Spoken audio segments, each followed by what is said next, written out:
Good morning, everybody. Welcome to Living Astrology with Janet. What a day so far. Thank you for joining me and thank you for being a little patient while I had to restart the stream and play with my computer. That's what happens when you are in a Mercury retrograde and you're trying to do all things technological, I suppose, right?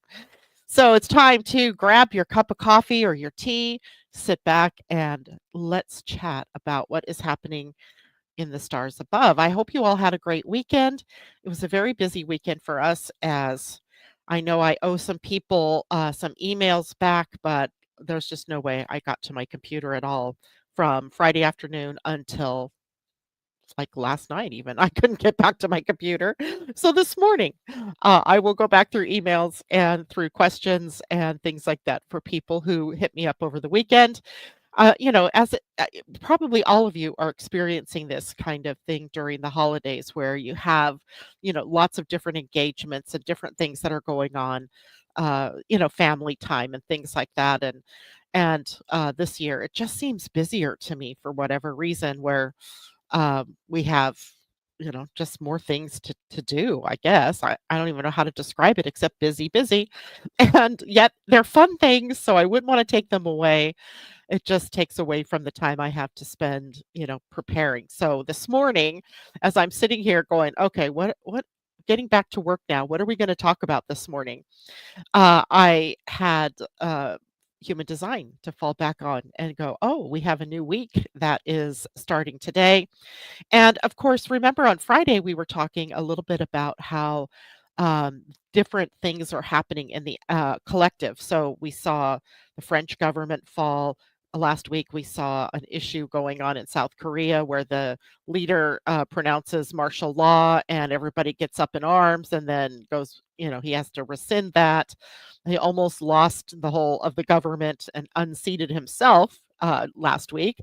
And then, of course, Sunday, Syria falls. This is so reminiscent, you guys, of what was going on in the Arab Spring. And that was from about maybe 2010, I think it was, when this began. And although, France wasn't involved then that I know of, and I don't think the Koreas were involved either. It was mostly countries in the Arab countries in particular. I think there was Tunisia in Africa that had an issue. And I believe there was something, the austerity measures that were happening that were kind of rippling through Greece and Italy, I think, had some issues. And so it was a very trying time on the collective level during the early 2010s. And now here we are, and I have not had time to really look this over in any great depth, but I just wanted to remind you that this is something that's sort of reminiscent of energies we've already been experiencing, maybe like even the next level of these things. And the Arab Spring was literally a wave of pro democracy uprisings that were happening. It started in the Arab world, but of course moved into other countries. And at that time, what the astrological signature was is a Uranus Pluto square.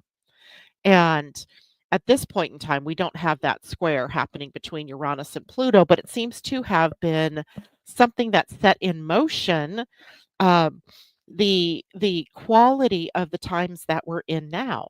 And it was kind of it symbolized really the radical upheaval, social transformation, and challenges to established power structures. Does that sound familiar? Challenges to the establishment, if you will. And the dynamic was between Uranus, the planet of rebellion and upheaval, surprises, shocks, and that type of thing, and Pluto, that was in Capricorn at that time, and Pluto, the great transformer. So there was so much transformational energies happening at that time. And Uranus at that point in time was in Aries. He had not yet moved into the sign of Taurus. And he was actually in Aries from 2010 until 2018 when he made that transition to Taurus. And Aries, as you all know, is a sign of upheaval. It's bold, it's challenging, it's confrontational energy. It's the energy of a new beginning, right? A new world order, dare I say, without, using those words in a way that, triggers everybody. And here we are in at the crux of two planets moving into Aries this year, this 20 in 2025. And Uranus, the next iteration, he's ready to move into Gemini in 2025. So it seems like there's some kind of closure, perhaps. I don't even want to call it closure. Maybe it's just like the next level astrologically of things that are happening with these different countries. And I doubt seriously that it's over, right? I fully expect that we're going to see more, maybe more within those countries, but maybe more countries, right? Looking, and I found an actual chart for the Assad government. Um, that happened. They rose to power in 1970, I believe it was, and I did not have time to break that down, right? But looking at it, I saw that there was some very tricky Aries kinds of energies going on in the chart at the birth of that regime, and kind of being mirrored now with some things that are also in action in terms of the planets that were involved. So trust me when I say there's going to be more to this story. Um, and yet it is all symptomatic of all of these major things astrologically that are happening. It's unsettling, right, at best. And it's like you pick up, your phone and you look and, oh, Siri has fallen. What? How did that happen?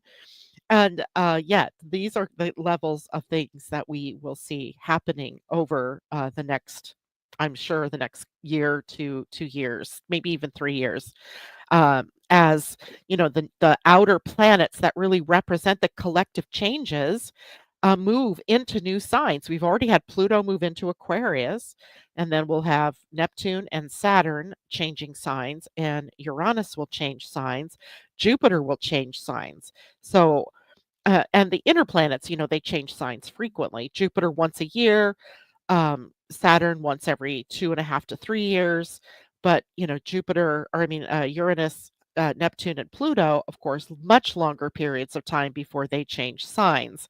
So it's just it's so interesting to be in this period of time. So just remember, Uranus in Aries, back when the whole Arab Spring began, was revolution and the individual empowerment movement. There, we as a people, not just we as in you and me, but we as a people were really in this revolutionary rebellion sort of phase of Uranus's transits. And when he entered Aries, the sign of courage and action, individuality, of course he was going to bring that fiery, impulsive energy to matters of the world. And he was amplifying at that point the collective desire for freedom, for self determination, and for breaking away from oppression, which is pretty much, the characterization there. We also had the hashtag Me Too movement that started around that time. I think it was the Black Lives Matter that took more time, but there were, these different iterations of people and movement toward freedom and from being marginalized and being oppressed. So that continues apparently, right? Um, Pluto was in Capricorn, so we had the structural breakdown, the power shifting, all of that. Um, in Capricorn, Pluto exposed corruption and oppressive power structures and the need for a systemic overhaul, if you will, a reforming of or destruction of existing power structures or institutions, things like that. So you can, now it's always interesting in retrospect, isn't it, to look back and see what were all of these, things that singularly felt like, oh, yeah, well, that's interesting, or that's exciting, or that's this. And then we're looking at it, what is this, 14 years hence, and we're seeing another level of these things. And at that point, Uranus and Pluto were in a square, and that brings tension, right? This is where the friction between those two energies, the one of revolution and the one of transformation, were at their strongest. And the that aspect between those two planets was exact 7 times between 2012 and 2015, and yet it was already building up in that late 2010 and in 2011 when the Arab Spring began. So really, really fascinating. Jupiter was also in Aries at the time, right? Jupiter moved into Aries in 2010 and through the year of 2011, and he just is an amplifier, right? Jupiter is like a magnification of whatever it is, if it's good or if it's crazy or if it's not so good, right? He amplifies that energy. So, as the planet of expansion, he amplified that, kind of added fuel to that revolutionary fire at that time. And that is what contributed to spreading that movement around the world so fast, right? Where you kind of get that same feel like we wake up and there's this change. We wake up and then that country's changed, and Saturn was in Libra then, the exact opposite sign to Aries. And, Saturn in Libra is about justice and emphasized balance and the need for accountability within government in this case, or within structure. And Saturn's opposition to Uranus, that was in Aries at the time, um, and squaring then Pluto by, sort of by shadow there, really exploded those energies, right? And then the eclipse patterns were interesting at that point in time. They were across Gemini and Sagittarius. Well, now they've been across Aries and Libra. So now we can see why there's this continuation story, and why it is perhaps that this theme of rebellion and of freedom, as well as the exposing of corruption and where systems have rotted from the inside out, is coming up, and why this transformational crisis that started back then is seeing its next level of tension at this point in time. And I mean, I am not this type of astrologer where I really go into the countries and all of that and look at it, but I mean, you just can't help but draw the parallels, can you? Right? That these things are coming up. And when we look at France and South Korea, we're seeing, this unexpected, right? Unexpectedness. Pluto's got to be involved with that. And so does Uranus. Only this time, Uranus is in Taurus.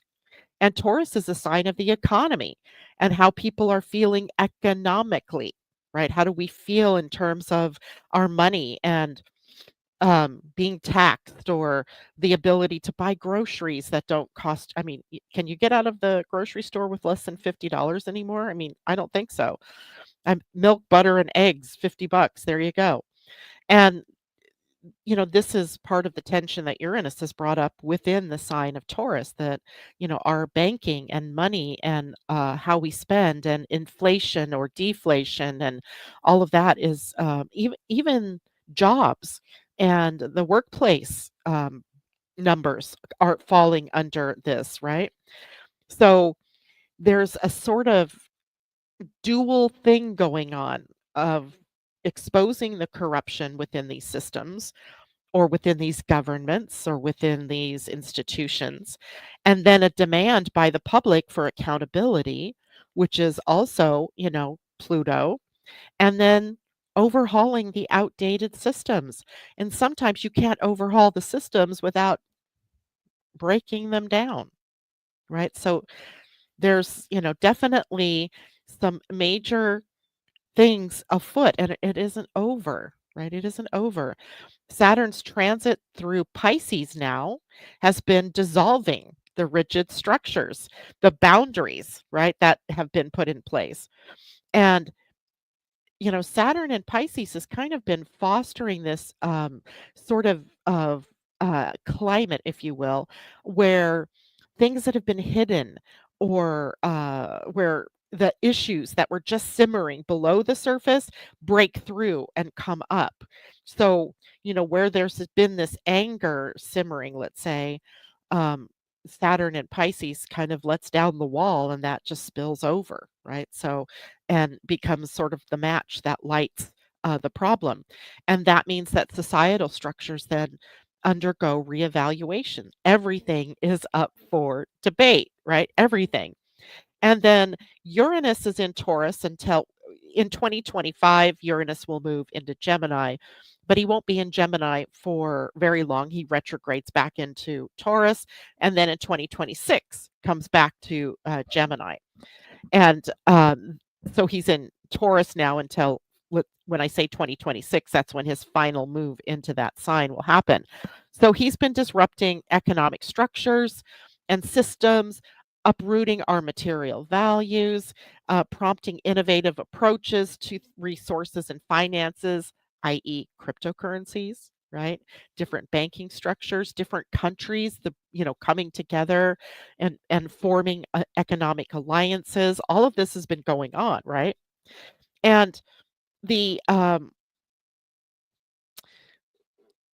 the public is is the sort of lightning bolt, if you will, here, because like in France, for example, it was about austerity measures that the French government was trying to employ that the people rejected. They do not want this, right? In South Korea, it was the populace rejecting the fact that, you're trampling on our democratic ways of being. So the democratic principles were being trod upon. So the political developments in, France and South Korea, at least, were resonating with this transformative energy, a la Saturn, bringing down the boundaries and, letting what's been hidden, what's been under the surface, get exposed. Right. So that now not only do the people who live in those countries see what's been going on, but the whole world does. Right? And then those actions come up. And, there's the whole you guys have heard me talk about this idea of this age of Aquarius and especially Pluto in Aquarius, empowering the margins, right? Decentralizing things. That's kind of the hallmark energy of Pluto in Aquarius. And it's happening everywhere. These were literally in Syria, this was a rebel movement, right? These were rebel forces that, started even if you think about how it started, they were out on the edges and they moved in toward the center, where Damascus, the capital, is, and it's done, right? They moved so the center that was there, which held back in, 2010 and 2012 when, the Arab Spring was, starting to, bubble up there. And with Pluto and Aquarius, the center can no longer hold.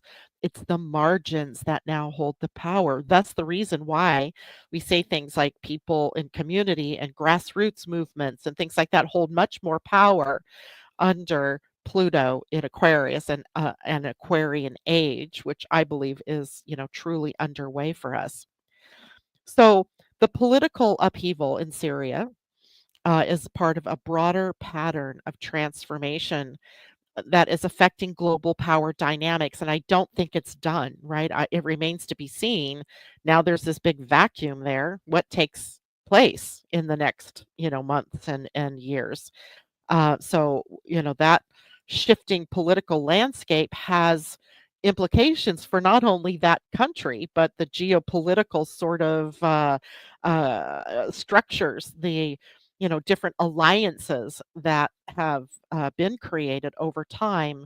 Uh, it's kind of crazy, right? It's kind of crazy. So if we sit back and we just sort of watch it, and, I don't think, again, that it's gonna be just relegated to those 3 countries.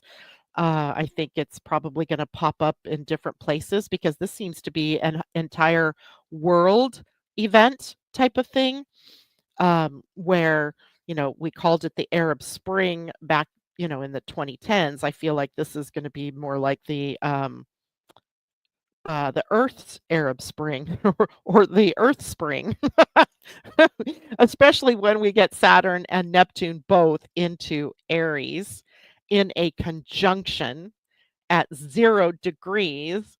of Aries, and we'll talk more about that in the astrology of 2025 because it is the beginning of all things, right? It is 0 Aries is the beginning. It's the spring point.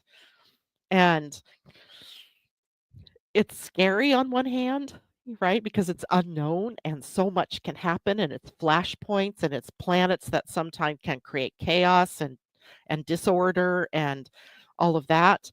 But we have to trust, of course, that it's leading us to something new, right?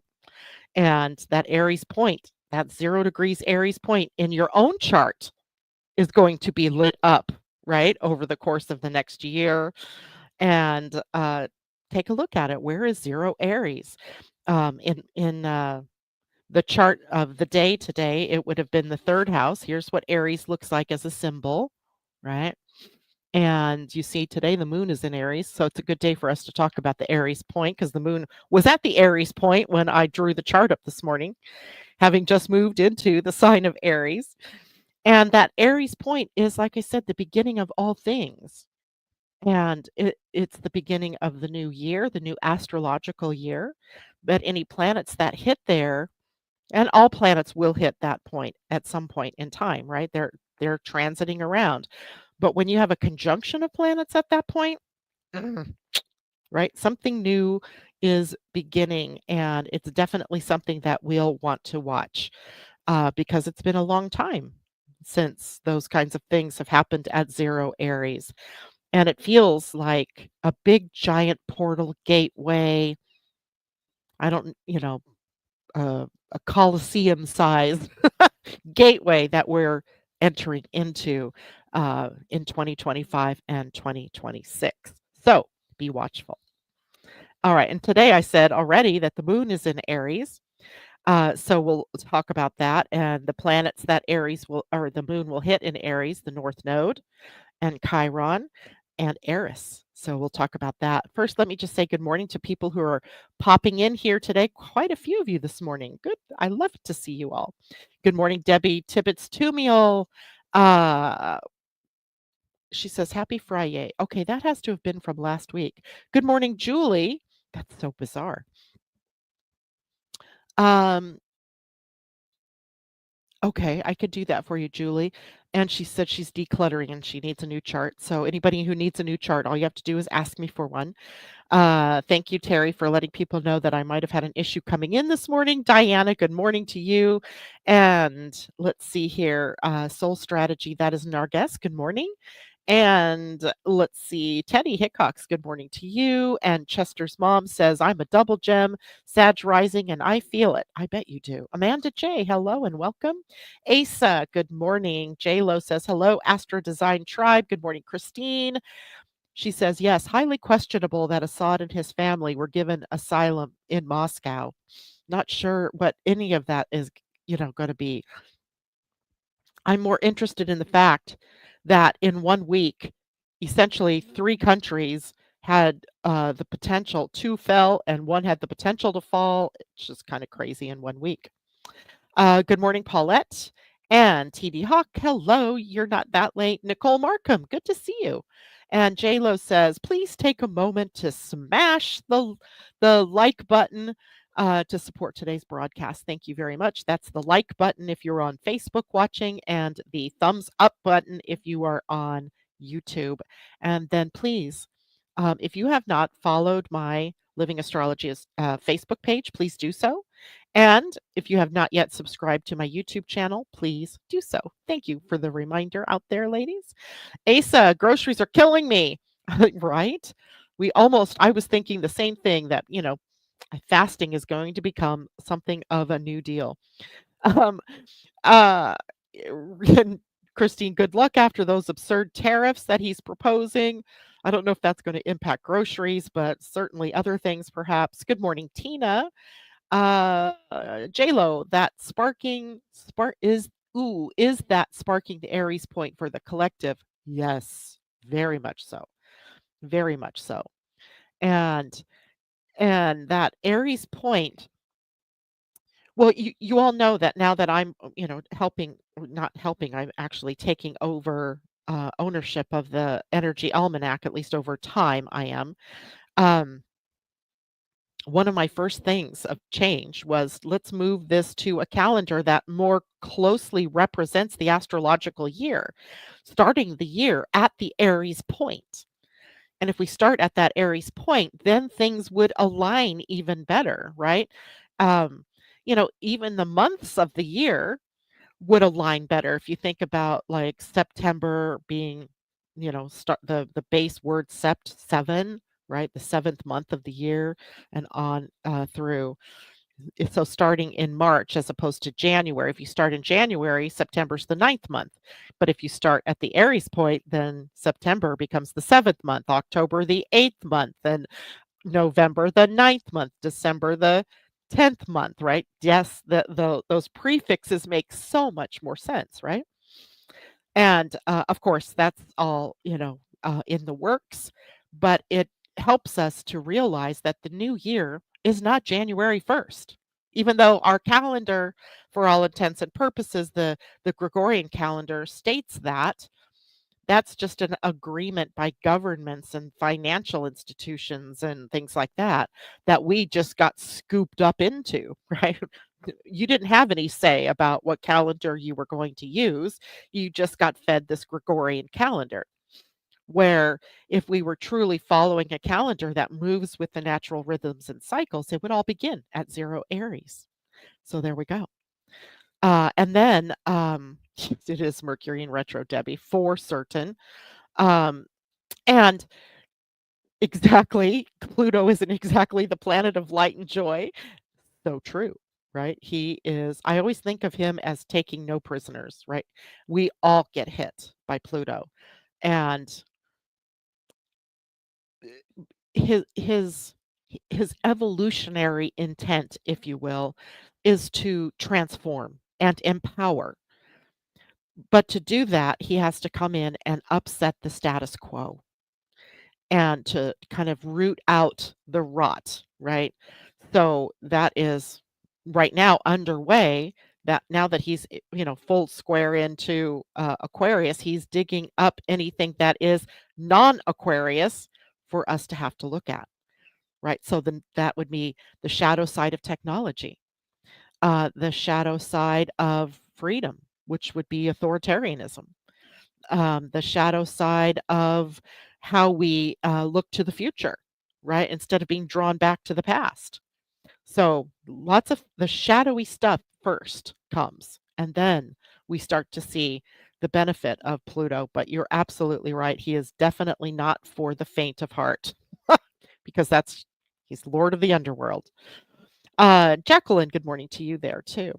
All right, so as we look at the moon in Aries, of course, the moon moves through Aries once a month. So it gives us this opportunity to preview, if you will, this energy of boldness and courage and spontaneity and the increased energy. But now Aries' ruler is Mars, and Mars is retrograde.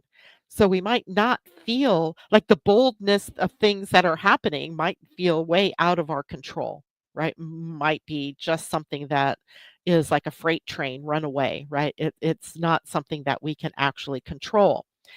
Um, but this time with the moon and Aries can bring us more vitality, more energy, prompting us to really, want to take action, but instead of outward action with Mars retrograde, take an inward step, right? Take a look at and dust off the plans, right? What are your plans? Reimagine projects. Go back to a project that you put on the table earlier and see how you might, update that plan or that project. There's a tendency toward quick decisions at this time. That's what Aries energy is really good at, right? They act first, think later. But we have to be very careful with doing that right now with Mars, the ruler of the sign of Aries in retrograde. So while there can be some exciting opportunities, that impulsiveness can be sometimes, kind of that cutting out your feet from underneath you. It just pulls that rug out. And so you have to be mindful of all the consequences of all the things that it is that you're trying to do and how that would impact you or others that you're involved with. There's also a focus on personal desires when the moon is in Aries. It's a sign of the self and the sign, of the things that we want, that we desire, that, we're willing to take that next step toward. So it is a sort of emphasis on self interest, if you will, and personal fulfillment. So it is an ideal time to assert yourself, to assert your needs, and to get your needs met. But again, the ruler of the planet is retrograde. So you might want to consider all of the impacts before you actually take any action outward. So, yes, it's an assertive energy, so we can, maybe initiate some projects, but maybe not put them out into the world. Maybe we initiate the plans on it, get engaged with some physical activity and exercises, maybe manage your impulsivity. Remember, before, think maybe just for a moment before you act. Balance, independence. There's another big theme of Aries is independence, but you have to balance independence with cooperation because rarely are we able to just take action on our own without any consideration of others. So we have to balance both of those, right? Cooperation and independence.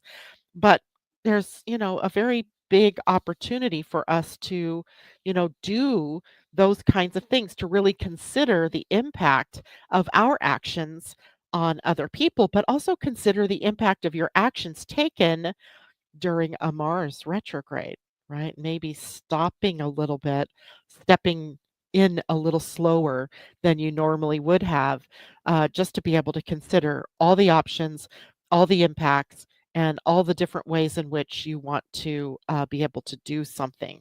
You want the energy flow to be with you, not necessarily against you. All right.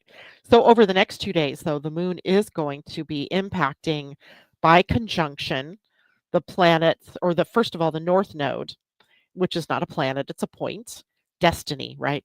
A karmic destiny. And also Chiron, the wounded healer, and Eris, the goddess of discord. So there's this potent mix of energies that the moon, which is often a timekeeping planet, right? It is a catalyst in timing, and it's going to be influencing, of course, the emotional landscape and our personal growth, those types of things. So let's talk first about the moon conjunct the North Node. So the North Node represents our collective path of destiny, like toward growth, right? Expansion. How are we expanding as people? And when the moon aligns with it in Aries, our emotions and instincts are sort of brought to the surface, and they're directed outward toward embracing our individuality, courage, and our own boldly going kind of energy, boldly stepping forward. But this transit, because the moon rules intuition and the North Node is the North Node of the moon, we can see that we have this kind of heightened sense of intuition during this period of time. And this is a really good thing because if you're acting on emotions without, because emotional energy, remember, flows in waves, has highs and lows. If you're acting from a place of spontaneity out of an emotional reaction, then it's likely not going to turn out its best.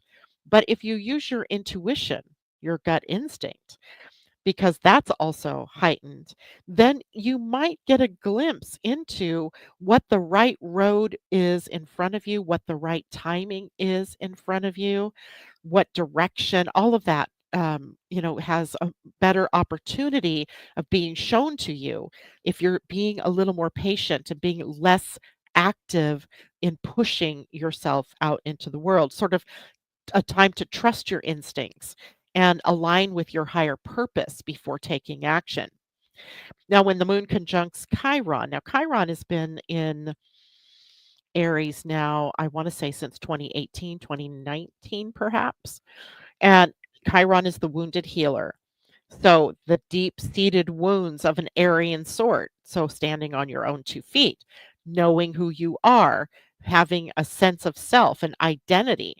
All of these wounds are what we have been dealing with as individuals, but also as a collective over the last several years.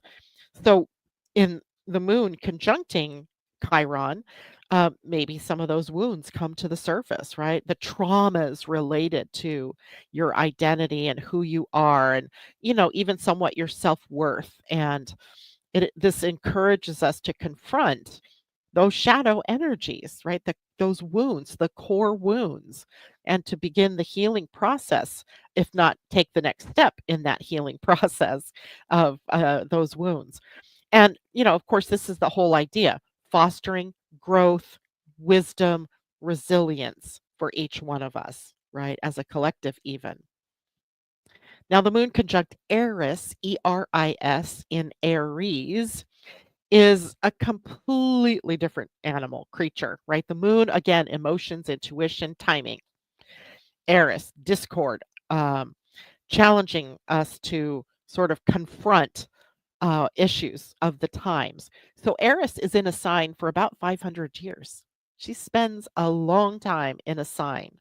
So everyone on the planet right now has Eris in Aries. So we're all participating in this paradigm of the new, of creating the new, and confronting and challenging societal norms is what this really looks like. And the moon's conjunction with Eris may stir feelings of rebellion. You have to wonder, is that, something that, was being projected out before the moon moved into Aries, that people would rebel in a government, right? Or do, but just Eris and Aries in general would cause this. And, wanting to assert your own individuality in all of this is also a part of Eris and Aries. And the transit then of the moon to Eris um, is kind of prompting us to address the suppressed energies within each one of us, and promoting, if you will, a return to authenticity, right? Being either a return to it if you somehow got away from it, or moving into it if you've never really been able to be your authentic self or see yourself in your authenticity.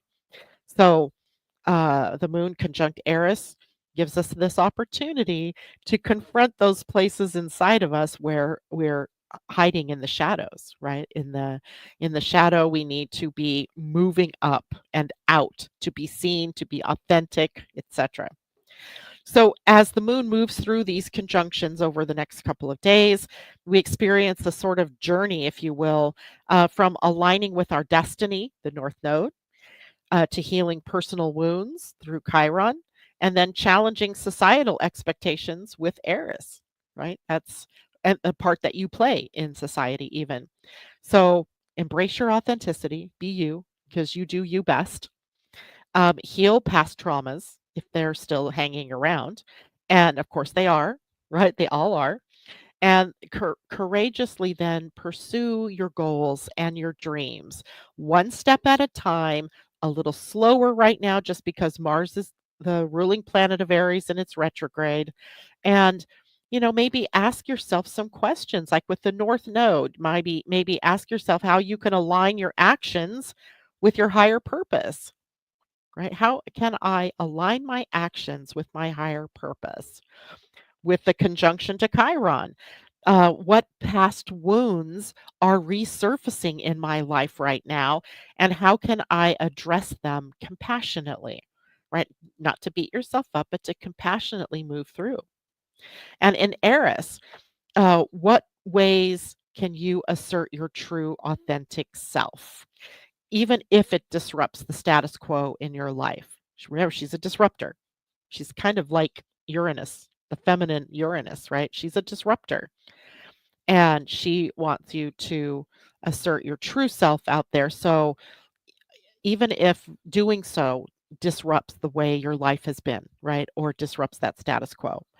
So being self aware, being courageous can lead to maybe some significant personal transformation for each one of us, right? Um, so at this moment today, the timing's always eloquent, right? So here we've just been talking about authenticity and freedom and being your true self, and challenging the status quo, that kind of thing. And in human design today, the sun has moved into the gate 26, the gate of integrity, integrity being true to oneself, and the earth has moved into the gate 45 called the gate of distribution. So I want to talk about mm, how these two gates are going to play out in the collective. They are the gates the sun and earth are at from the 9th through the 14th, I believe it is. Yep, 9 to 14. And what does that mean for all of us? So I'm actually going to share my screen because I want to show you where it is in your personal human design and share. Okay. So all of you should be taking a look now at what is a human design chart. And here is the ego or the will center. Oh, I should have highlighted that one. The will center, heart center, ego center. We have different names, but they all mean the same thing basically. This center here, which has only 4 gates on it, but is a very powerful center in our human design. It goes right to the heart of who we are. So it's not surprising then that the gate 26 is sitting here and it's called the gate of integrity because it goes to the heart of who you are. And that's in quantum human design. In traditional human design, I think it was called the egoist or something like that. It had a different name, but it is a very potent energy here, and it connects eventually to the spleen. So some of you may have a full channel now being brought up. I know right off the top of my head, Londa, Tom, me, maybe you even, Asa, suddenly have this entire channel brought up. And this channel is called the channel of surrender. So if the channel gets completed, now you have this channel of surrender here. We'll talk a little more about that in a minute. But the energy of the gate 26 revolves around willpower, the center does, and influence and authenticity, right? It all seamlessly sort of weaves together here. So the shadow of the energy of this gate is about manipulation and ego driven motives. The 26 is part of the economic circuitry in human design. And don't worry too much that you don't know much about the circuitry, but just understand that that circuitry is sometimes what we think of as the business circuitry, where business takes place. Right. So along with it starts at the 45, moves through the 21, the 26 to the 44, and then comes down through the 32 to the 54. And that circuitry is very powerful in creating a positive business atmosphere, if you will.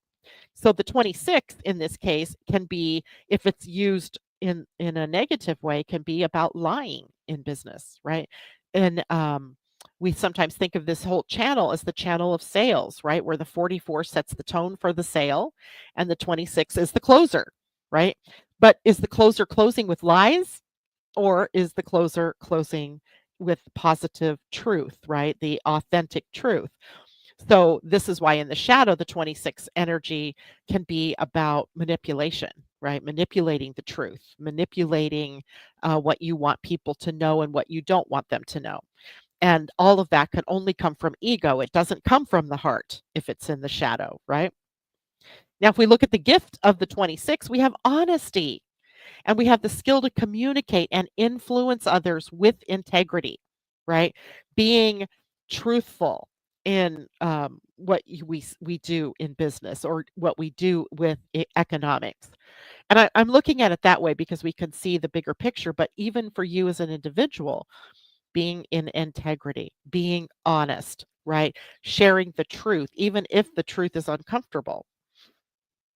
When we master this energy, when we get to the highest expression of this energy, this is about authentic leadership that inspires trust and creates alignment.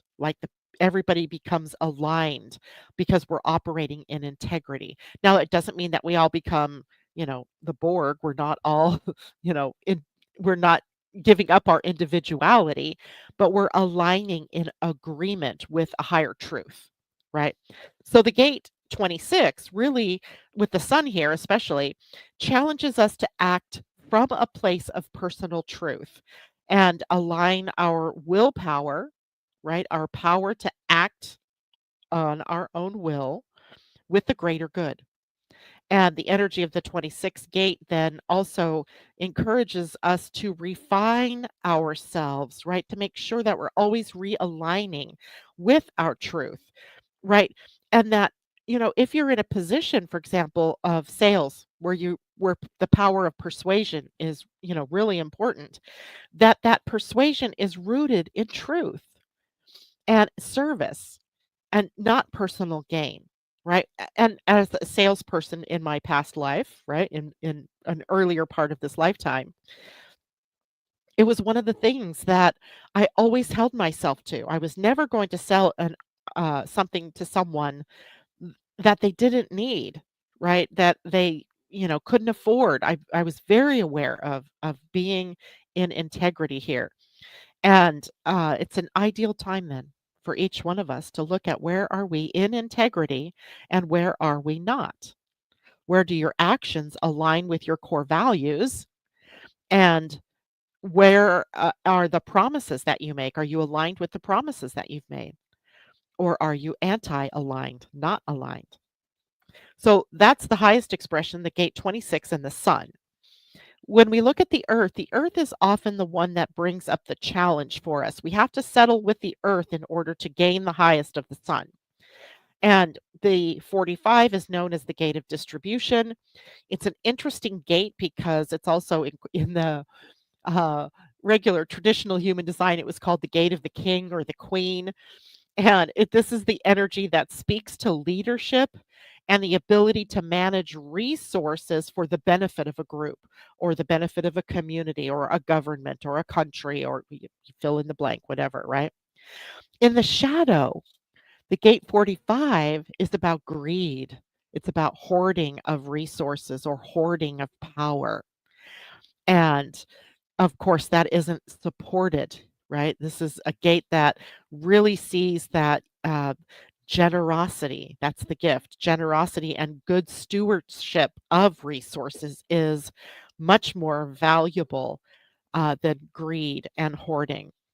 And when we get to the mastery here, when we get this mastered, it is about leading others with fairness, with clarity, and a spirit of collective well being, where we're not just interested in how the billionaires prosper, but how the whole spectrum of income levels prosper, right? Where the distribution of resources is far more just fair, just, equitable, right? So, the energy of the earth this week is about sharing resources, and resources aren't just money, by the way. I don't mean to imply that, but also wisdom, leadership skills, right? This could be leadership in a way that empowers others, doesn't do a power grab and take power away from others, doesn't create an authoritarian sort of atmosphere, but sets up the tone for a more democratic, if you will, way of leading. And it's not about accumulating personal wealth or personal gain, but ensuring that everybody gets to share in the benefits of the resources, whatever they are. So the earth here grounds us in the importance of being responsible and heart centered in our leadership, right? So leadership being heart centered as opposed to being ego centered, although it has the potential for both here. So this week brings this profound opportunity to us to kind of reflect on how you lead if you're a leader, and we all lead in some way, shape, or form, and then what you give back, right, to the people that you're leading. And the interplay between the sun at gate 26 and the earth at gate 45 asks us to align our personal integrity with a sense of community responsibility, being responsible to the group, the family, community, city, whatever, right? So check your motivations this week for anything that you're doing. Are you leading or influencing from a place of authenticity? Or are ego and manipulation creeping in? Asking yourself that question. Be honest with yourself, right? Sometimes it's real easy to get into a manipulative state. Um, the second thing, empower others. Gate 45 really reminds us, the Earth at 45 reminds us that leadership is about uplifting those around us. And what can we distribute in terms of our gifts, our talents, our knowledge, our wisdom, our resources in a way that supports others? Right, that will make a difference in somebody's life. I'm going to give you a great example, TJ. I'm sorry if I overshare here, but one of the things that we were doing this weekend was a family cookie baking day, which we do every year. And we bake literally, I don't know, hundreds and hundreds of cookies. My daughters and I, and TJ, Terry's brother, and Patty, his wife, and Terry, and our nieces. I mean, there's just so many. We come together in baking and decorating cookies and all of this. Well, what TJ discovered was some people in the complex that he lives in who are kind of shut-ins and don't have a lot of family and don't get together with people, that don't have people that bring them cookies, and he brought them cookies, right? So distributing the wealth, distributing to others. It is a season of sharing, right? So this week is about what can we share with others that can make a difference, even if it's just a smile that brings to someone's face. Refine your communication.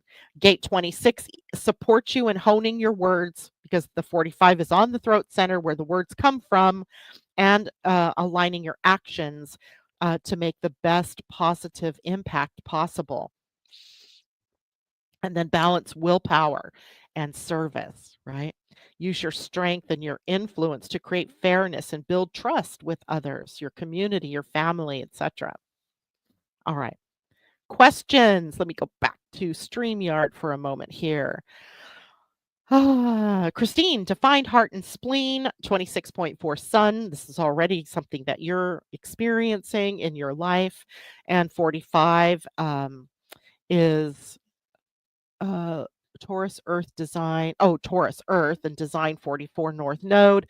So all of these gates are really already impacting you, right, Christine?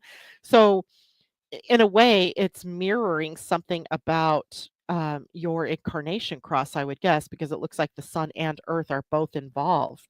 So take a look at that incarnation cross. What are those four gates? The sun, earth.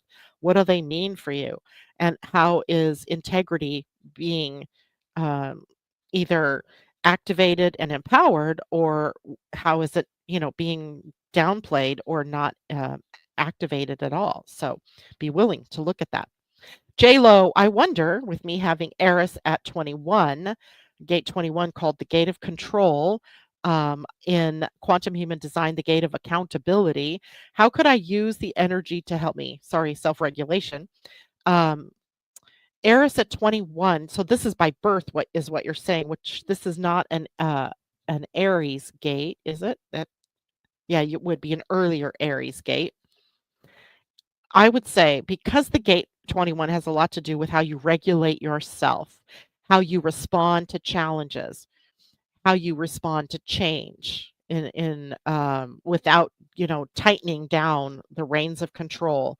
So this might be a time for you with the sun, um, or with Eris being hit by the moon, where you can relax some of that, go intuitively with where it is that you've got too much control, either too much control on you or you doing too much of the controlling, and relax that, right? Appropriate control, yes. Appropriate accountability, yes, but not smothering kind of control. So watch for that. And curious, with fixed stars in certain gates, would you say we can feel the energy in pulses? Impulse, I don't know which ones you're talking about there, J-Lo, but indeed, right? The fixed stars, the term fixed stars comes from the fact there are certain stars that we see in the same place every year at the same time, and they show up in your chart if you choose to use them at certain degrees of certain signs, and they have an impact. They're an older set of energies of astrology. So currently in astrology, not a lot of astrologers will use those fixed stars, but they can add certain meanings to all of this. And of course, we can always calculate a gate that the fixed star is at in your human design, which adds some more qualities, right? Some more energy to it. So, just take up the study of what that star means and for you. And it can sort of pulse off and on, um, because the energy of the will center, which is where the 21 is, the heart center, has an energy that pulses anyway, right? The will center itself, or the heart center, is one of the four motors in human design, and it's a motor that pulses on, off. And this is why when we talk about the heart center or the will center, it can be such a source of anxiety and tension in our human designs and, by reflection in our lives because of that pulsing nature of that energy. When it's pulsed on, it's like, putting your foot on the gas. You've been at the red light and the light turns green and it's time to go. And at the next light, maybe that one turns red and you have to stop. But in our daily lives, we can push through the stop. We can push through the pause that's required, the rest that's needed in favor of production, production, production, which becomes forcing, which becomes energy of leading to burnout. So a lot of people that have that center open, which it would be a white in your chart if it was open, they burn out because they're constantly getting caught up in competition energy, trying to keep up with everyone around them, and eventually that it's not sustainable. This does not have sustainable life force energy like the sacral. It has pulsing energy, and it pulses with the need for rest. It's rest, it's action. It's rest, it's action. So definitely pulsing energy. Um, so one of the stars you're talking about is probably Rosselheg. That is in Ophiuchus, and, I don't know much about that star yet, but it would be fun to kinda take a look at that. Circle with the cross is the Earth ascendant. Circle with the cross on an astrology chart is called the part of fortune, Christine. Um, in astrology, sometimes you'll see the ascendant noted with a circle with a line, line that goes just, horizontal across it, and the midheaven with the vertical line through it. Um, Makes sense because I get sleepy in the middle of the day. Do you have an open will center then? You have a you said 4426, so you would have a defined sacral or defined will center? And even people with the defined heart or will center, which is really only 1/8 of the population, right? Only 1/8, will also have trouble here because you have a tendency, especially if you're a generator type, you're pushing already, right? You're going, you're going, you're going, and you totally can miss the need to shut down. And this happens to me. I have a defined will center, and you can ask Terry. Sometimes I'm sitting there doing something, and I'll just pass out asleep. We're watching TV, right? And next thing I know, I'm asleep. I don't know it. He knows it. I wake up and go, "Whoa, what happened?" Because I've been pushing myself all day, all day, all day, bypassing the need to rest, right? And that's the nature of that center. And the problem in that center can be that we just keep going and going and going, right? Not a good plan. Um, you still need to rest. Okay. There is still so much more I could talk about today. I've still yet to get to the Jupiter square Saturn transit. That is, well, it's not exact until Christmas Eve, so we have time, but it's so close to exact now that, we're living it out. I can't help but wonder if some of the things that we're seeing in the outer world are that Jupiter square Saturn. So let's let's draw a card. Let's see what kind of beautiful message we can get. I gotta figure out who I wanna pull today. I think I'm gonna do this one. So this is, called Cultivating Compassion, and it is simple everyday practices for discovering peace of mind and resilience. But it also comes with a deck of cards that are very beautifully illustrated. So let's pull one of these cards and see what our message might be. And helping us, through this crazy. Whoa, that jumped out. And funny thing, two of my favorite animals here uh, popped out, like literally jumped out, the hummingbird and dog. And let's see, the message of dog says loyalty. Card number 5, loyalty. I will always find the friend in me. It will constantly be loyal, finding the friend in you. And then the hummingbird says, suffering is universal. Rising above suffering is essential.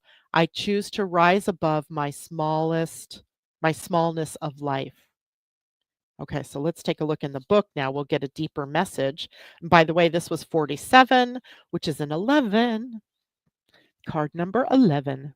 Let's do dog first. 5. Your own best friend. Always find the friend in you. It will constantly be loyal. Often, when contemplating compassion, directing compassion elsewhere takes precedence.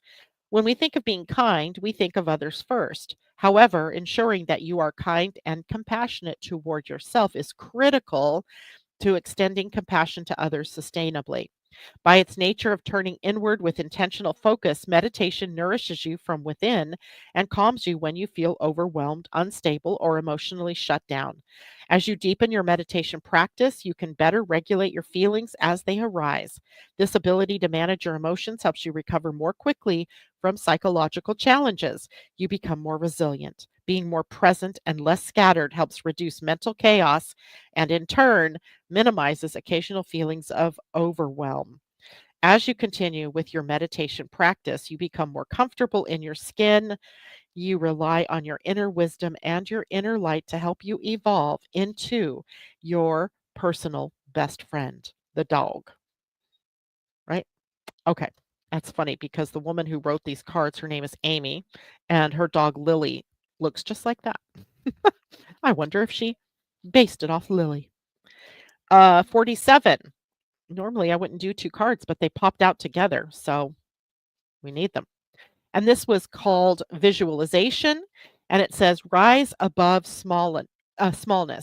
Suffering is universal. Rising above suffering is essential. Rise above your own smallness of life."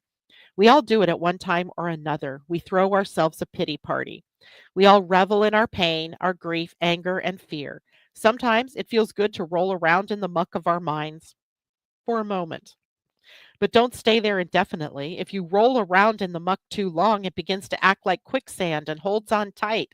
It starts to suck you down slowly, bit by bit. In those moments, it is critical to move toward solid ground. You must reach for the rope thrown to you or have the strength of will to push yourself up and out of the pit of your own making. You have only one life to live. Live it joyfully, passionately, and with purpose. You must look at, recognize, and embrace your challenges, learn from them, grow from them, and become resilient. We've been talking a lot about those things today, right? Um, that is why you cultivate acceptance and compassion for yourself and others. You nurture these perspectives to gain awareness of your own suffering. Awareness allows you to explore and work through your difficulties, helping you attain peace of mind.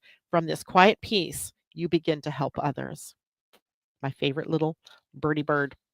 All right, guys, that is it for me today. I will see you on Friday. And for those of you who did say that you needed a new chart, would you please email me, Janet at living-astrology.com? And because your messages will have just gone past me. And let me show that real quickly for you. Um, show, that would be on Facebook. Um, so that I can get that to you. All right. Otherwise, I might forget. And other things I'm forgetting. It is time to register for the Astrology of 2025 webinar, and I will post the link for that right underneath the video on YouTube and also in the comments on Facebook. Register for your seat for that. There's so much for me to tell you about this year coming up, and you won't want to miss that. That's it for me. All right, guys, take care.